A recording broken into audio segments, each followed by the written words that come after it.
Hola, ¿qué tal? Qué gusto estar nuevamente con todos ustedes en este espacio de información sobre salud visual. Espacio que es de ustedes y para ustedes. El día de hoy vamos a hablar sobre un tema muy interesante, el procedimiento y la interpretación de la fluorangiografía. Estudio de diagnóstico que nos permite evaluar los padecimientos que puedan afectar la vascularización de las retinas de nuestros ojos. Para lo cual tengo el gusto y el placer de contar con la participación de una destacada, brillante y muy reconocida profesional de la salud visual en nuestro país, la licenciada en optometría María del Carmen Vázquez Gorostieta. Así es que sin más preámbulos, sean bienvenidas y bienvenidos, comenzamos. Hola, ¿qué tal? ¿Cómo están? Muy buen día. Mi nombre es María del Carmen Vázquez Gorostieta. Yo salí o egresé del Instituto Politécnico Nacional y me da un gusto enorme poder estar con todos ustedes exponiendo mi tema, que es fluorangiografía ocular. Sean bienvenidos y espero que aprendan mucho. Es un poco de lo que yo hago a nivel clínico y pues espero que les agrade. No es un tema muy grande, trato de hacerlo un poco más resumido, pero aún así espero que sea de su agrado. Muchísimas gracias y bueno, comencemos. Muy bien, pues vamos a empezar. Tenemos el día de hoy el tema de fluorangiografía ocular o fluorangiografía retiniana. Bueno, para empezar debemos de conocer un poco de cámaras retinales. Las cámaras retinales, existen diferentes modelos, diferentes marcas. Cada una tiene esa función de ser una cámara retinal, más hay algunas que tienen otras funciones, como por ejemplo OCT, o hay OCTs que ya incluyen la cámara retinal, autofluorescencia, que es prácticamente como una fluorangiografía sin utilizar el tinte, y otros aditamentos como lo que es segmento anterior. Obviamente esto va a depender de la serie, del modelo de la cámara y de la marca. Y pues nada más entrando un poco en contexto, aquí vemos algunos de los ejemplos de los cuales, pues sí, hay diferentes tipos de cámaras retinales que ya incluyen o que ya tienen el sistema de video dentro de ellas, y hay otras que se les tiene que adaptar, como lo es en el caso de este tema. Entonces, ahondando un poquito en ello, hay unas que se les puede adaptar igual un sistema de video, hay otras que no, y pues bueno, eso es un poco de lo que es cámaras retinales. Hablar de cámaras retinales en cuestión de marcas y modelos pues es muy extenso, no pretendo meterme un poco en el tema, pero sí hacerles mención acerca de lo que podemos encontrar acerca de lo que es las cámaras retinales. Muy bien, aclarado ya el punto de las cámaras retinales, vamos a entrar en materia. ¿Qué es una fluorangiografía ocular? Una fluorangiografía ocular es un estudio clínico en el cual se hace una introspección del ojo humano a través de una cámara en la cual vamos a localizar la retina. ¿Sí? La retina, así como lo estamos viendo en la imagen, hay venas, hay arterias, está la mácula, papila, y pues obviamente todas estas estructuras requieren de una revisión dependiendo de la patología que presente nuestro paciente.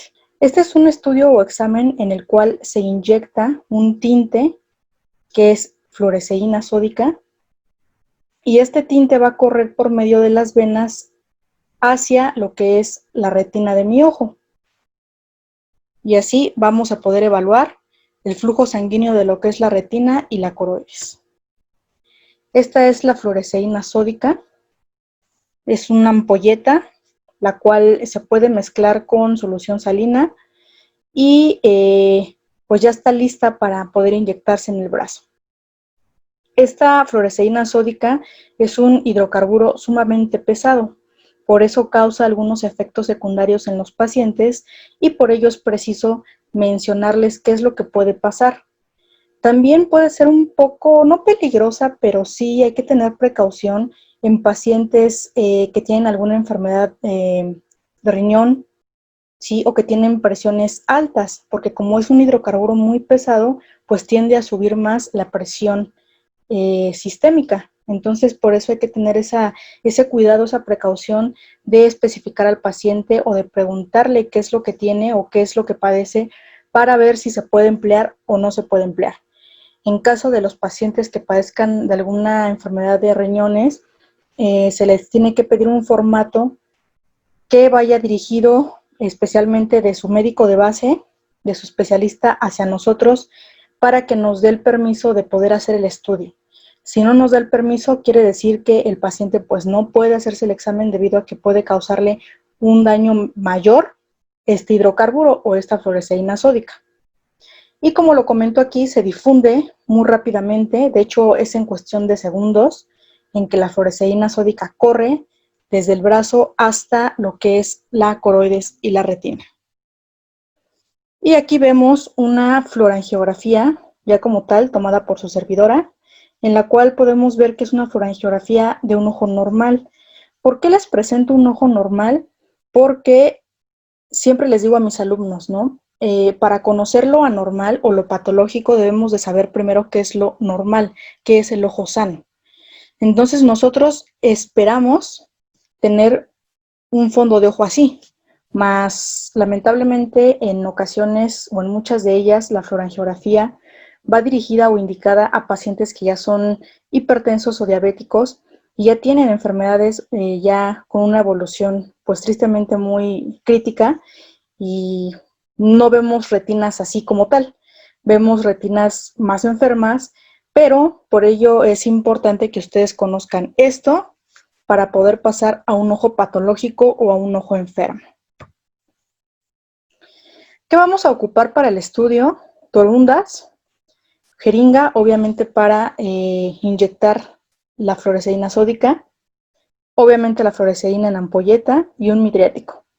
Este midriático pongo entre paréntesis en caso de necesitarlo porque hay veces que tenemos pacientes jóvenes en donde pues ya no es necesario utilizar el midriático. De hecho, yo lo que hago es siempre al comenzar el estudio apagar las luces para que eso me ayude a que haga midriasis el paciente y no ocupar como tal el midriático.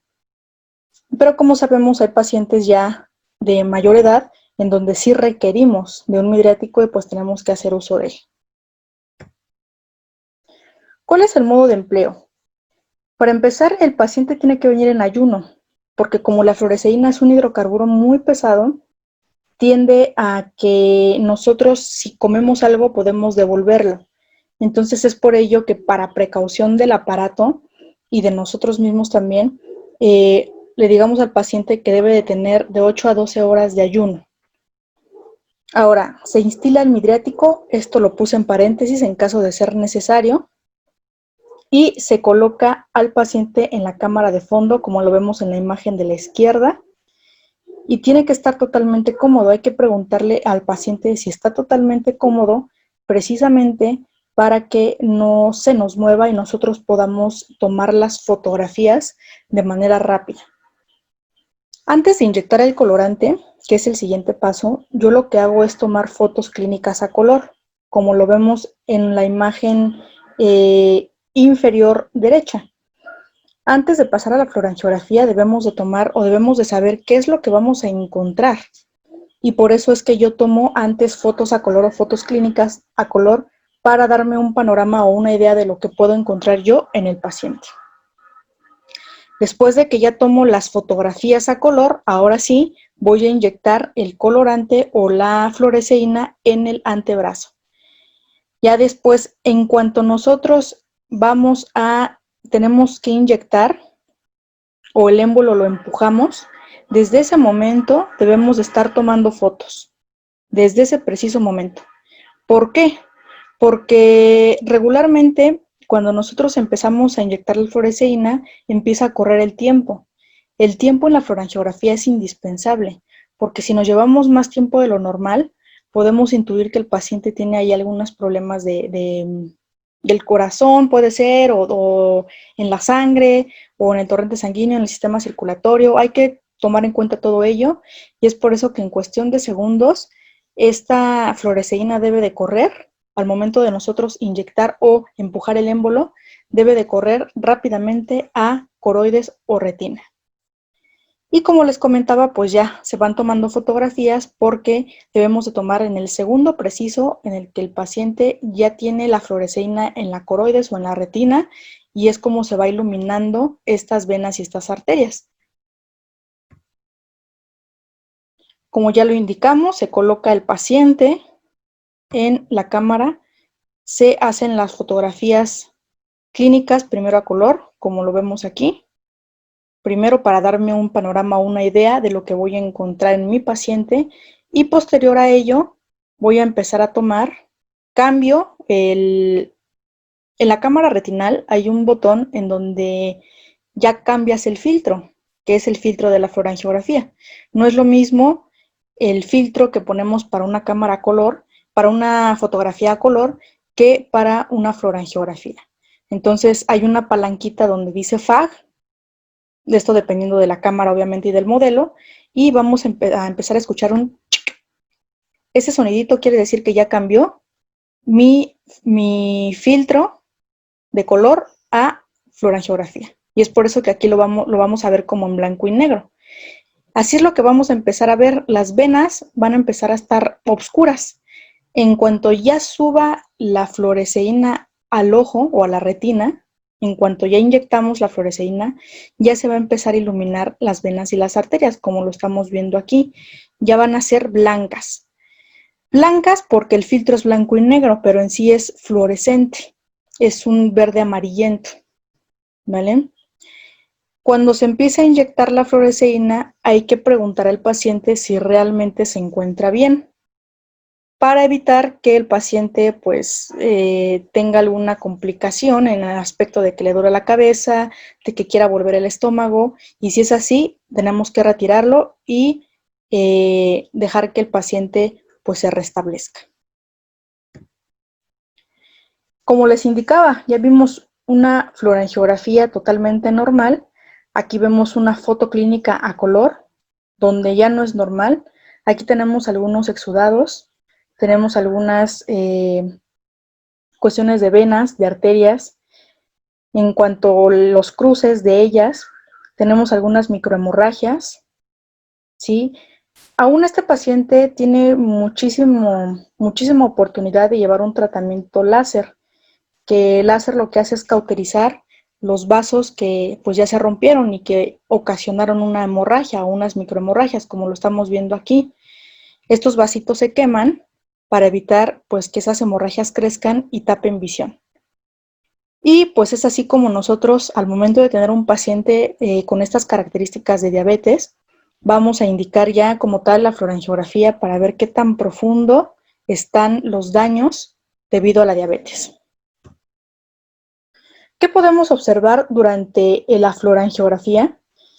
Son características o va a mostrar características del flujo de los vasos sanguíneos y de cómo este colorante alcanza o circula a través de la coroides y retina. Como les comentaba, el tiempo aquí es indispensable, es importante, debido a que pues hay que lograr saber por medio del aparato en qué segundos o en qué minutos ya mi fluoresceína fue hacia el ojo. Como les comentaba a un principio, debe de ser en cuestión de segundos. Si ya pasan segundos, si transcurren algunos minutos y apenas la fluoresceína va a iluminar mi fondo de ojo, hay que sospechar de otras afecciones a nivel sistémico. Obviamente va a grabar finos detalles del epitelio pigmentario de la retina, la circulación, que muy fácilmente no se puede ver en otros aparatos. En este aparato o en el estudio de fluorangiografía sí se logra ver, y es por eso que es muy útil para aquellos pacientes que ya están pues enfermos sistemáticamente o que ya tienen algún daño en el ojo. Y pues la iluminación de lo que es la fluoresceína sódica en cuestión de las venas y arterias, pues nos ayuda a diferenciar esas estructuras donde hay anormalidades, y a partir de ahí saber qué seguimiento se le va a dar al paciente o qué tratamiento. Para esto tenemos algunas fases de la fluorangiografía. Como todos los estudios, hay procesos, aquí no es la excepción. Aquí tenemos estas fases en las cuales vamos desde cero hasta que ya mi retina ya está totalmente llena de fluoresceína. Y llena me refiero a cuestión de venas y arterias. Incluso puede iluminar, pues como les comentaba, estructuras o áreas que no están muy bien. Tenemos la primera fase, que es la coroidea. Es cuando ya va la fluoresceína hacia la coroides. Primero entra la coroides y después ya entra a la cuestión arterial, que es la segunda fase. Se continúa ese llenado coroideo, después sigue la fase arteriovenosa, donde ya la fluoresceína llega a arterias, capilares y venas. Esta es una imagen de una fluoresceína en la etapa temprana. ¿Y por qué en la etapa temprana? Porque aquí nosotros estamos viendo las arterias y las venas totalmente blancas. Cuando ya es una etapa tardía, ya estamos viendo que las venas y las arterias ya no están tan iluminadas. Ahorita lo vamos a ver, pero quiero que se queden con esta imagen para que logren identificar cómo es que lo blanco o lo iluminado de las arterias y venas van a distinguir la etapa temprana. Y como ven, pues ya también ilumina algunas microhemorragias, ¿sí? Podemos ver algunas zonas de hipoxia en fondo de ojo, y todo eso, lo malo o lo patológico que yo vea en el fondo de ojo de mi paciente, la fluoresceína nos va a hacer el favor de iluminarlo. Tenemos la cuarta fase, que es la venosa, que es la fase precoz, la fase media y la fase tardía. Y como por último la fase tardía, que es cuando ya la fluoresceína ya se va a eliminar del ojo y obviamente ya lo vamos a desechar por medio de orina. Vean aquí qué diferente se ve a esta imagen. Esta imagen, como les comentaba, en la etapa temprana se ven muy vivas las venas y las arterias por la iluminación de la fluoresceína. En este caso ya no, porque ya es una fase tardía, ya se está desechando la fluoresceína. Aunque quedan algunos rasgos de ella, se va a terminar de desechar completamente. Pero también en esta fase podemos observar que algunos daños a nivel ocular pues ya se están iluminando. Y eso es algo que realmente vamos a poder diferenciar. Y es por lo mismo que nosotros vamos a diferenciar de la etapa tardía a la etapa temprana. Vean aquí que está ya muy oscura como tal la retina, y es por lo que podemos identificarlo. Ahora, ¿cómo es otra manera de identificarlo? Por medio del tiempo. Si se dan cuenta en la fotografía, vamos a localizar la fecha y la hora. Y acá arriba vamos a tener a los cuántos minutos ya mi fluoresceína se desechó. Cuando ya hablamos de minutos, quiere decir que ya son etapas tardías. Acordémonos que les comentaba a un principio que en las fases tempranas estamos hablando de segundos, que es cuando vamos a ver mi retina así, totalmente iluminada. Aquí ya son a los 10 segundos de que la fluoresceína entró al cuerpo o incluso a la retina, y aquí cuando ya se está desechando, cuando ya se está iluminando, y por eso estamos hablando de minutos.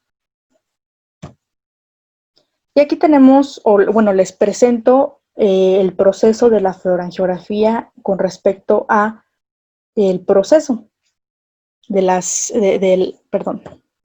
el proceso de las fases. Tenemos la fase temprana, vean aquí, 39 segundos, la fecha y la hora en la que se realizó, para que vean cómo ya se iluminan o se están iluminando. Todavía no se termina de iluminar, ven aquí que faltan algunas venas, ¿sí? Que todavía están oscuras, pero ya nos damos cuenta de los minutos o segundos en la fotografía, si son etapas tempranas o tardías. Después tenemos ya al minuto 52, ya todas las venas y arterias están totalmente iluminadas. Lo que no observábamos acá todavía faltan algunas, acá ya se llenaron. Después tenemos esta fase, la fase 3, en donde ya está como tal la arteria vena coroides, y las fases tardías, que ya se empieza a ver cómo la fluoresceína se va desechando porque ya no están iluminadas las venas y arterias. Sí se pueden lograr ver, pero ya no están a viva voz o totalmente iluminadas como lo estamos viendo en las imágenes primeras. Y pues aquí totalmente ya se está terminando de desechar, y es por eso que lo vemos o vemos la fotografía más oscura. Aquí ya estamos hablando de 1 minuto con 6 segundos. Hay pacientes que tardan un poco más, hay pacientes que tardan un poco menos. Esta diferencia la hace pues la edad y los signos y características de la patología. Incluso también la complicación del cuadro que tenga ese paciente. Y en este estudio tenemos 2 características, que es la hipofluorescencia y la hiperfluorescencia. La hipofluorescencia como tal es el bloqueo de la fluoresceína en un tejido, como lo vemos aquí. Aquí ya no se alcanzó a llenar la fluoresceína esta estructura, ¿sí? Y pues son por defectos de llenado, en donde la fluoresceína pues no logró entrar a estas estructuras. Esto se llama defecto en pantalla. Aquí también pues podemos ver la característica del bloqueo, que son zonas más oscuras, a lo contrario de la hiperfluorescencia. En la hiperfluorescencia ya no va a haber esos espacios oscuros, como lo vemos aquí, sino que esos espacios la fluoresceína va a entrar y lo va a llenar. Aquí tenemos un defecto del epitelio pigmentario de la retina, ¿sí? Y es donde pues ya la fluoresceína se encharcó, dándonos a entender que hay algo aquí que no está bien. Y pues sí, porque ya es una atrofia del epitelio pigmentario de la retina. Y esto es lo que se conoce como defecto en ventana, que es la acumulación de ese contraste o de esa fluoresceína en ese espacio o en esa estructura donde no está bien algo. Y aquí tenemos como tal una fluorangiografía, la cual pues me dirán, ¿qué es esto, no? Y bueno, aquí les comentaba un principio que en las primeras fases de lo que es la diabetes, ya como tal en el ojo, pues hay exudados, hay hemorragias, microhemorragias.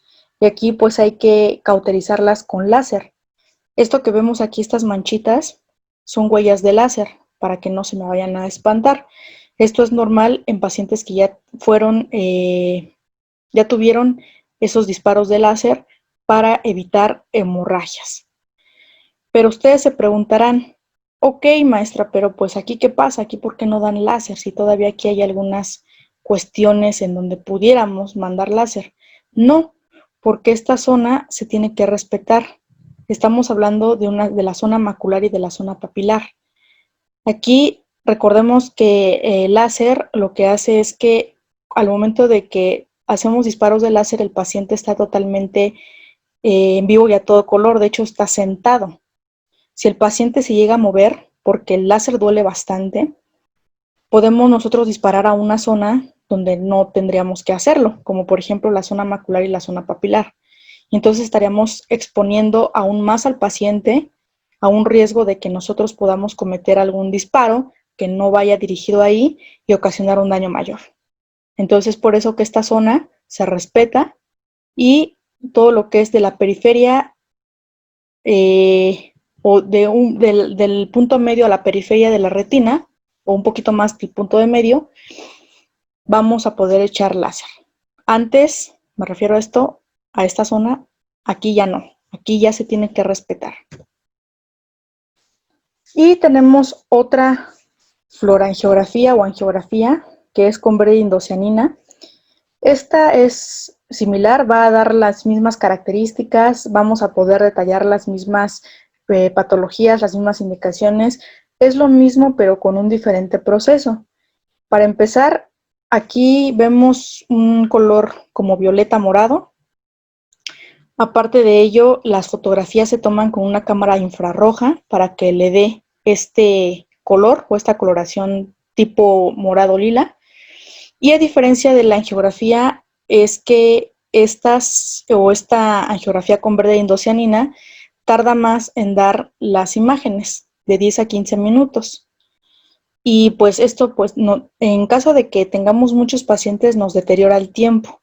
Por eso, para mí, es mucho más rápido hacerlo con una fluorangiografía retiniana con fluoresceína, hacerlo con bradindocianina, más que nada por los tiempos. Recordemos que en los hospitales hay bastante cantidad de pacientes en espera del estudio y si nosotros retrasamos más, pues imagínense, ¿no? Podría ser un caos y lo que nosotros queremos es acelerar el ritmo, haciéndolo bien, obviamente, pero hacerlo pues mucho más rápido para tenerles esa atención a cada uno de los pacientes y pues no se desesperen. ¿Para qué van indicadas estos estudios, tanto la fluorangiografía retiniana como la angiografía con verde indocianina?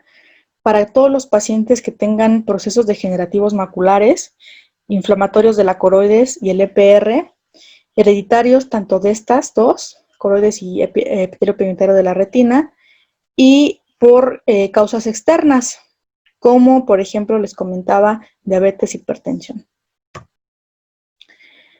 Ahora sí, ¿cuáles son los efectos adversos o los efectos secundarios de la fluorangiografía retiniana? Esto es lo que les comentaba un principio, hay que decirle al paciente qué es lo que podemos encontrar, o más bien, qué es lo que podemos, las consecuencias de una fluorangiografía retiniana. No es nada grave, pero sí hay que tenerlo en cuenta porque los pacientes, si no les decimos esto, se asustan y piensan que ya tienen algo malo. Y no, simplemente es porque la fluoresceína es un hidrocarburo muy pesado en el cual pues genera efectos secundarios pesados. Esto puede ser náuseas, piel amarilla por la fluoresceína, la orina de color amarillenta. ¿Por qué? Porque estamos desechando la fluoresceína, prurito, estornudos, eritemas, cefalias y aumento de presión arterial. Hay algunas que no precisamente porque yo diga que son todas estas, los pacientes siempre van a tener todas estas. No es así. Simplemente son algunas de las que los pacientes pueden presentar. Lo que sí van a presentar forzosamente son piel amarillenta, la orina de color amarillento y el aumento de presión arterial. Eso sí es de ley que el paciente lo va a presentar. De ahí en fuera los otros efectos adversos puede que los presente y puede que no. Las recomendaciones para hacer una buena fluorangiografía y el paciente te coopere bien, para empezar, el ayuno. Esto tiene que ser mínimo de 5 a 6 horas. Yo la verdad lo que hago es decirles que de 8 a 12 horas porque pues los pacientes son algo mañosos. Entonces suelen tomar comida o bueno, tomar alguna bebida o comida mucho antes y pues esto genera algunas complicaciones como ya lo hemos comentado. Por eso es que les digo yo que de 8 a 12 horas. Ir acompañado de un familiar o un adulto responsable. Esto es por el midriático que se les administra a los pacientes que no logramos hacer o entrar bien con la cámara. Y pues obviamente los midriáticos lo que hacen es que te da fotofobia, sensibilidad a la luz y pues podemos tener algún accidente ahí. Y pues eso no es lo que queremos. La presión arterial debe de estar como máximo 150-90. Si tenemos más arriba de ello, no lo podemos administrar, no podemos hacer el estudio, porque la fluoresceína es un hidrocarburo muy pesado, el cual, pues obviamente, tiende a subir la presión intraocular y al rato podríamos tener complicaciones muy graves. Es por eso que como máximo 150-90. Obviamente, si el paciente, todos estos o la mayoría de estos pacientes son tratados con insulina por su diabetes, se le precisa al paciente que no se le deberá aplicar o no se tiene que aplicar la insulina sino hasta después del estudio. Y si padece el paciente algún tipo de alergia o enfermedad en general, lo tenemos que saber nosotros precisamente por los daños del riñón en caso de pacientes que tengan alguna enfermedad de ello, pedir permiso con su especialista para que nos otorgue una carta o un formato donde nos diga si se puede hacer el estudio o si no se puede hacer el estudio. Por eso es indispensable que nosotros hagamos esta corta anamnesis a cada uno de los pacientes que entran a hacerse la fluorangiografía para evitar pues complicaciones mayores. Y después de la realización del estudio, el paciente pues ya podrá consumir cualquier tipo de alimento, obviamente en base a su dieta, y tomar pues líquidos. ¿Cuáles son las conclusiones de la fluorangiografía ocular? Para empezar, la conmoción retiniana es tan solo la manifestación clínica de una lesión que compromete a la retina como un todo. Todo lo que nosotros observamos a nivel de retina o incluso con la fluorangiografía retiniana es una manifestación de lo que el paciente ya trae. de la patología o de la complicación sistémica. Es importante llevar ese seguimiento de cada uno de los pacientes que entran al estudio. ¿Qué quiere decir? Que no solamente es decir, ok, ya mi paciente ya entró a fluorangiografía y de aquí a 3 años lo veo. No. Esto depende del cuadro clínico del paciente. Si es un paciente que ya tiene una diabetes y ya se manifiesta en los ojos de manera pues complicada, se tiene que ver por lo menos cada 3 meses. Y eso me estoy yendo un poco más lejos. Pero aún así, aunque el paciente vaya empezando y no tenga características graves, se tiene que evaluar por lo menos cada 6 meses, a partir de la primera fluorangiografía que se hizo el paciente. Y pues este estudio, como ya lo vimos, nos ayuda o nos sirve a detectar patologías a etapas tempranas o para verificar la evolución de esta en pacientes que pues ya tienen un diagnóstico de alguna patología en específico. Muy bien, pues este fue el tema de fluorangiografía retiniana. Yo lo hice realmente corto. Si nos metemos a libros o si nos metemos a bibliografías, vamos a poder especular aún más, vamos a poder entrar ya a más detalles, pero pues esta como es una ponencia, una ligera conferencia, hay que destacar lo más indispensable. Y pues no se trata de aburrirlos, sino al contrario, de que ustedes se adentren a este tipo de estudios, que veamos la importancia que tiene cada uno de ellos, como la fluorangiografía retiniana, para poder investigar más y para poder pues ahondar más en el tema y pues sacar nuestras propias conclusiones y así poder extender nuestro aprendizaje.